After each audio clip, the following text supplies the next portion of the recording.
Praise the lord అండి. Good morning. అందరూ బాగున్నారా? ఉదయకాలన దేవుని వాగ్దానం చదువుకున్నారండి. కొలొస్సీయులకు రాసిన పత్రిక 4వ అధ్యాయం 3వ వచనము.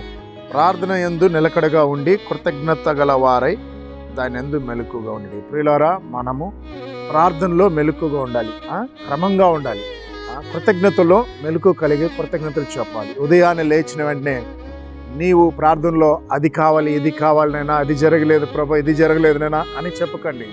ప్రియులారా, ఎంతోమంది ఈరోజు సజీవ లెక్కలు లేదు. దేవుడు నిన్ను సజీవ లెక్కలో ఉంచాడు సుమి. ఒకసారి ఆలోచించండి.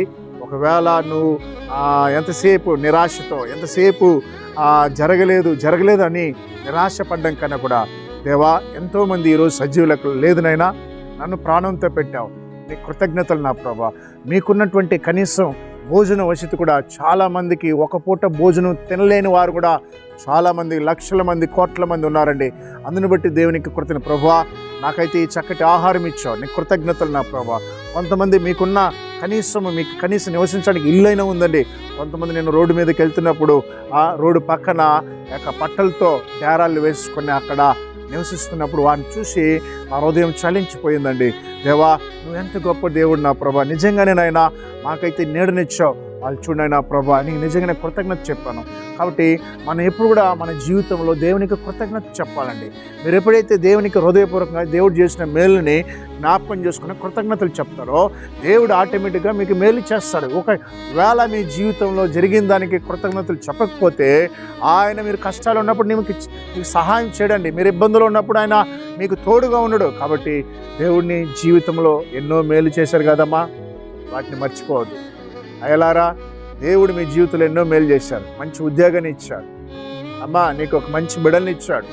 ఇదిగో నువ్వు కలిగి ఉన్న గృహము దేవుడు ఇచ్చాడు. ఇదిగో నువ్వు కలిగి ఉన్న వాహనం దేవుడు ఇచ్చాడండి. ఇప్పుడు కలిగి ఉన్న ప్రతిది కూడా దేవుడు ఇచ్చాడు. కాబట్టి దీన్ని బట్టి కృతజ్ఞత చెప్పండి. ఆయన కృప మీకు తోడుని గాక. తండ్రి, నీకు వందనాలు యేసయ్యా. ఉదయకాలన వాగ్దానం ఉన్న బిడ్డల మీద నీ యొక్క అభిషేకం ఉంచండి యేసయ్యా. నీ సన్నిధినైనా నిరంతరం వాళ్ళ మీద ఉంచమని ప్రార్థిస్తున్నాం. ఇదిగో తండ్రి, వ్యవసాయం చేసే ప్రతి వ్యవసాయదారుని ఆశీర్వదించండి. పంటలనైనా సమృద్ధిగా మా రాష్ట్రంలో, మా దేశంలో పండునుగాక నా ప్రభా.